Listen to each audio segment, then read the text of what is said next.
Hello everyone, চলে এসেছি আজকে একটা নতুন ব্লগ নিয়ে। তো আজকে ছিল আমার ভাইয়ের জন্মদিন, তো দেখতেই পাচ্ছেন তোড়জোড় শুরু হয়ে গেছে। এদিকে ডেকোরেশনটা আমরাই করেছিলাম, তো তোমরা দেখে কমেন্টে জানাও ডেকোরেশনটা কেমন হয়েছিল। পুরোটা আমি, রিজু, জিৎ আর আমার একটা বোন মিলে করেছিলাম। কেমন হয়েছে অবশ্যই কমেন্টে জানাবেন। তো আপনারা আমার ভয়েসটা শুনে অবশ্যই বুঝতে পারছেন যে আমার শরীরটা একটু খারাপ আছে, গলাটা একদম বসে গেছে, কিন্তু কি আর করা যাবে, ভয়েস তো দিতেই হবে।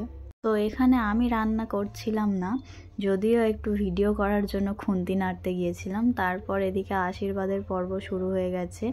আমরা ওকে সবাই আশীর্বাদ করে এদিকে দাদা বৌদিরা এসছিল, সবাইকে শরবত দিলাম। এরপর কেক কাটিংয়ের পর্ব শুরু হয়ে গিয়েছে।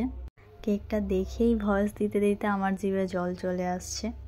তারপর সোহি নিয়ে এসেছিল, ওকেও শরবত দিলাম। তো এটা ছিল ওর 5 বছরের জন্মদিন, তাই একটু জোরের সেলিব্রেশন হয়েছিল। তারপর আমি এদিকে স্প্রে নিয়ে সবার গায়ে ভর্তি করে দিচ্ছিলাম। এরপর কেক কাটিং শেষ হওয়ার পরে আমরা খেতে বসে গিয়েছিলাম। খাবারে অনেক কিছুই ছিল, সবটা ভিডিও করতে পারিনি, তার জন্য সরি। তো আজকে এই পর্যন্ত, দেখা হচ্ছে পরের ব্লগে। ভালো লাগলে লাইক, কমেন্ট, শেয়ার করে দেবেন এবং নতুন হয়ে থাকলে সাবস্ক্রাইব করতে ভুলবেন না।